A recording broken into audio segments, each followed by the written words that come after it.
Hello students, welcome to मासार the study point. शुरू करते हैं इस महीने के आखिरी वीडियो।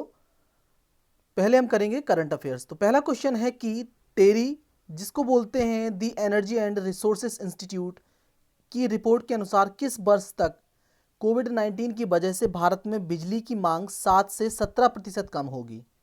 बिजली की मांग कम हो जाएगी ये 2025 तक। क्यों? एक रिपोर्ट दी है टेरी ने जिसका नाम है बेंडिंग द कर्व। ये रिपोर्ट याद रखना, बेंडिंग द कर्व। इस रिपोर्ट के अनुसार भारत में 2025 तक बिजली की मांग 7 से 17% कम हो जाएगी, क्योंकि जो भी छोटे वो थे उद्योग, वो कोरोना वायरस की वजह से बहुत ही डूब गए हैं। ठीक है, तो इस वजह से भी बिजली की मांग कम हो जाएगी 2025 तक। कोविड-19 लॉ लैब की शुरुआत किस संगठन ने कानूनी नियम लागू करने के लिए की? एक कोविड-19 लॉ मतलब होता है नियम, लॉ, LAW। लॉ लैब की शुरुआत करी है किसने? WHO ने, WHO। Okay, world health organisation ने शुरू करी है ये कानूनी नियम ढांचा लागू करने के लिए। कानूनी जो नियम हैं उनका ढांचा लागू करने के लिए की है ये WHO ने। WHO का हेडक्वार्टर है जेनेवा, स्विट्जरलैंड में। इसके जो डायरेक्टर जनरल है वो है टेड्रोस आधानोम, और ये है कहाँ के? ये है इथियोपिया के, इथियोपिया। ठीक है, इथियोपिया की राजधानी है आदिस अबाबा। और इथियोपिया के एक व्यक्ति हैं जिनका नाम नहीं भूलना है आपको, आबे अली अहमद, आबे अली अहमद। और ये कौन है? इनको नोबल पीस प्राइज मिला है, नोबल पीस प्राइज। ठीक है, नोबल शांति पुरस्कार। तो ये भी याद रखना। और यूएन की बात हो रही है तो मैं एक बात बता दूं आपको कि अगर आपसे पूछे कि यूनाइटेड नेशंस में हमारे परमानेंट रिप्रेजेंटेटिव कौन है, ठीक है, तो आपको लगाना है TS त्रिमूर्ति, TS त्रिमूर्ति। ध्यान से रखना, केवल ऐसे पूछे कि यूनाइटेड नेशन में हमारे परमानेंट रिप्रेजेंटेटिव कौन है तो TS त्रिमूर्ति। लेकिन अगर पूछे यूनाइटेड नेशंस जेनेवा में हमारे परमानेंट रिप्रेजेंटेटिव कौन है, तो आंसर आएगा इंद्रमणि पांडे, इंद्रमणि पांडे। ठीक है, जब तक वो जेनेवा खोले नहीं तब तक आप लोग ये आंसर मार्क नहीं करना, इंद्रमणि पांडे। केवल UN आए तो TS त्रिमूर्ति, और अगर लिख दे वो UN जेनेवा में, क्योंकि जेनेवा में भी इसका हेडक्वार्टर है, तो उसका आंसर होगा इंद्रमणि पांडे। ओके, क्लियर है ना? और यूनिसेफ ने मानुषी छिल्लर को मेंस्ट्रुअल हाइजीन के बारे में जागरूकता फैलाने के लिए अपना एम्बेसडर बनाया है, मानुषी छिल्लर को। ठीक है, यूनिसेफ ने, ये भी याद रखना। किस IIT ने एलिसा नामक होम कोविड-19 टेस्टिंग किट विकसित करने के लिए वेल्स फार्गो के साथ समझौता किया है? ये एक कंपनी है वेल्स फार्गो, किसके साथ समझौता किया है? किसने? IIT दिल्ली ने। और IIT दिल्ली को 2019 में 50 साल पूरे हो गए हैं, 50 ईयर्स। ओके, IIT दिल्ली ये होम कोविड-19 टेस्टिंग किट बनाना चाहते हैं। ठीक है, प्रधानमंत्री आवास योजना ग्रामीण के तहत अब मकान बनने का काम कितने दिन में पूरा हो जाएगा? देखिए क्या था, जो प्रधानमंत्री आवास योजना है जो ग्रामीण, इसमें क्या होता था, मकान पहले एक मकान को बनने में 314 दिन लगते थे, एक मकान को। ओके, लेकिन अब इसको घटाकर कर दिया गया है कितने दिन? 114 दिन मात्र। ठीक है, अब केवल 114 दिन लगेंगे एक मकान बनने में एक गांव में। ठीक है, तो ये भी याद रखना। और प्रधानमंत्री आवास योजना चाहे वो ग्रामीण हो या फिर अर्बन हो, चाहे शहरी हो, है ना, वो 2022 है उसका लक्ष्य, 2022 तक। ठीक है, ये भी याद रखना। 2021 में खेलो इंडिया यूथ गेम्स किस राज्य में आयोजित किए जाएंगे? वैसे मैंने ये बता दिया था पहले ही, 2000 ये मैंने फेसबुक पे बताया है वैसे। ठीक है, 2021 में खेलो इंडिया यूथ गेम्स ये आयोजित होंगे हरियाणा में, हरियाणा में। और आपको पता है हरियाणा ने हरियाणा फ्रेश करके एक मिनरल वाटर भी चला रखा है, हरियाणा फ्रेश। ओके, और अगर ये पूछे होंगे कहाँ पे हरियाणा में, हरियाणा में होंगे ये पंचकुला में, पंचकुला। ओके, और 2020 के ये खेलो इंडिया यूथ गेम्स कहाँ हुए थे? 2020 के हुए थे गुवाहाटी, असम में, गुवाहाटी, ये भी याद रखना। और इनमें जो पहला राज्य आया था वो था महाराष्ट्र। खेलो इंडिया यूथ गेम्स जीते थे महाराष्ट्र ने 2020 के। ठीक है, और ऐसे ही मिलते जुलते एक और हैं जिनका नाम है खेलो इंडिया विश्वविद्यालय खेल या यूनिवर्सिटी गेम्स। ये पहली बार हुए थे, ये हुए थे उड़ीसा की राजधानी भुवनेश्वर में, और इनको जीता है पंजाब यूनिवर्सिटी ने, पंजाब यूनिवर्सिटी। तो ये भी आपको याद रखना है। ओके, किस देश को अयोग्य घोषित करते हुए 4x400 मीटर मिश्रित रिले टीम का 2018 एशियाई खेलों का रजत पदक स्वर्ण पदक में बदल दिया गया? देखिए मैटर क्या था, मैटर ये था कि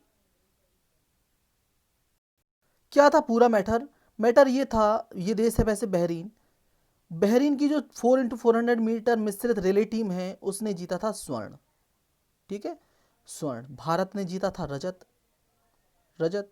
क्या हुआ, अब इनके जो खिलाड़ी हैं ये 400 मीटर वाले, ये पकड़े गए हैं डोपिंग में, ठीक है, ये प्रतिबंधित दवाओं का सेवन करते हुए पकड़े गए हैं। तो इनका ये स्वर्ण पदक इनसे छीन कर अब ये दे दिया गया है भारत को, ठीक है। तो अब भारत को दे दिया गया है ये, और ये छीना किससे गया है? बहरीन से। तो ये है इसका पूरा मतलब, ठीक है। और बहरीन में कौन से खेल होंगे? बहरीन में होंगे एशियन यूथ गेम्स। कौन से वाले, नॉर्मल या पैरा? पैरा। देखो मैं आपको बता देता हूं क्या है। एशियन गेम्स दो तरीके के होते हैं, एक तो नॉर्मल, एक होते हैं पैरा, ठीक है। तो जो नॉर्मल एशियन गेम्स होंगे वो होंगे 2022 में, एशियन गेम्स नॉर्मल वाले। लेकिन नॉर्मल वाले होंगे कहाँ पे? हंगजो में, चाइना के हंगजो शहर में, ठीक है।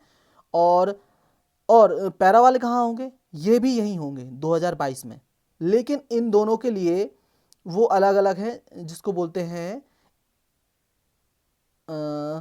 जिसका नाम होता है, जैसे मैं बता देता हूं पहले, स्मार्ट ट्रिपलेट्स है। किसके लिए?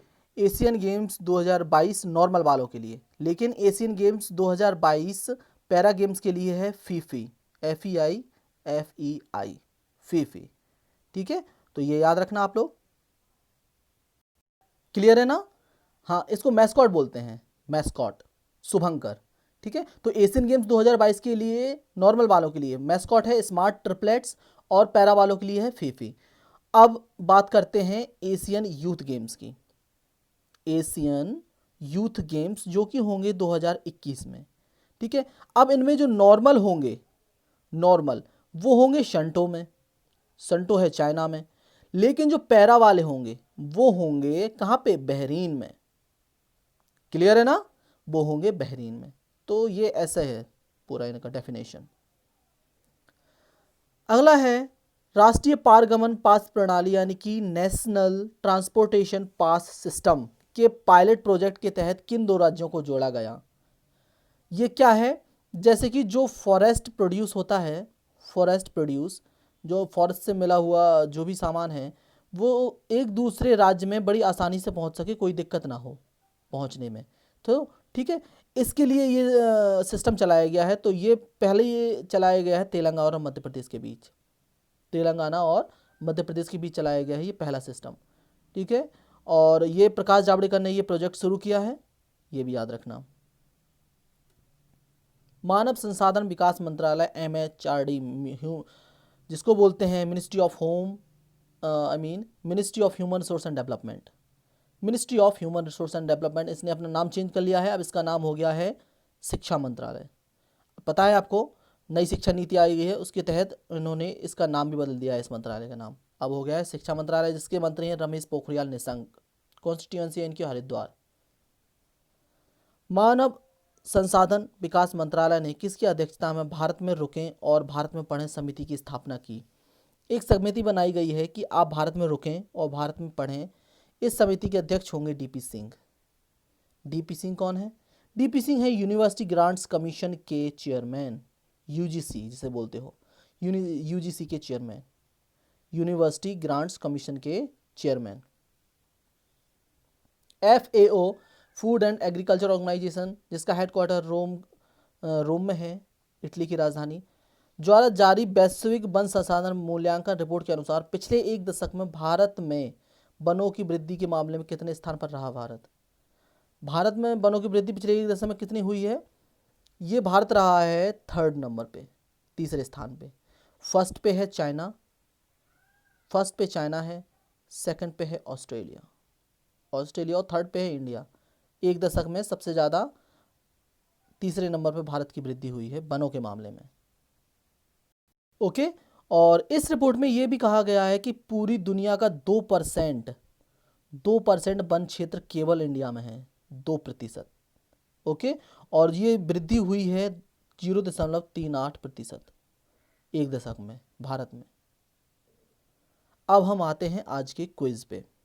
तो पहला क्वेश्चन है कि आयुष्मान भारत योजना के अभी तक कितने करोड़ उपभोक्ता हो गए हैं? आयुष्मान भारत योजना, एवरीबॉडी विल गेट एम्प्लॉयमेंट योजना, ये किस राज्य सरकार ने शुरू की है? यानी कि सबको रोजगार मिलेगा। The heart of incredible India, ये एक टूरिज्म टैगलाइन है। किस राज्य की टूरिज्म टैगलाइन है? The heart of incredible India. Shram Shakti अभियान, ये किस राज्य ने लॉन्च किया है? श्रम शक्ति अभियान।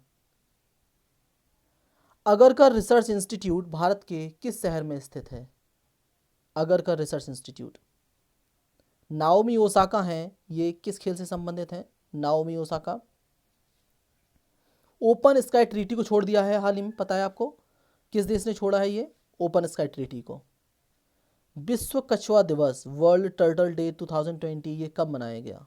World turtle day. सो ये था छोटा सा क्विज। अब हम देखेंगे इसके आंसर्स। आयुष्मान भारत योजना के 1 करोड़ उपभोक्ता हो चुके हैं, 1 crore. Everybody will get employment, ये योजना है मध्य प्रदेश गवर्नमेंट की।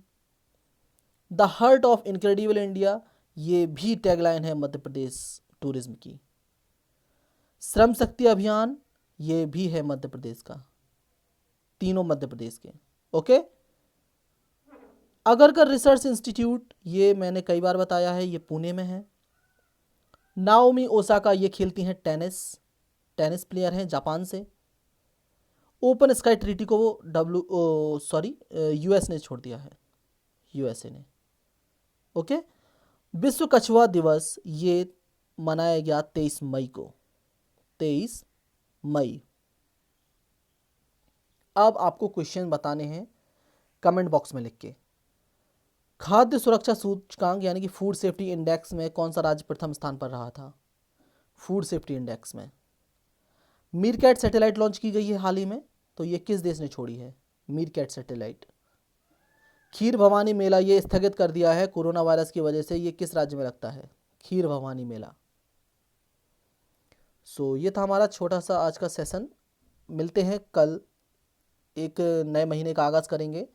तब तक के लिए घर पर रहें, सुरक्षित रहें और पढ़ाई करते रहें। और वीडियो अच्छा लगा हो तो वीडियो को लाइक करिए, चैनल को सब्सक्राइब करिए और हमें फेसबुक पर फॉलो कीजिए। हमारी आईडी है study@मां Sharda. Thank you so much for watching this. Stay safe, stay healthy.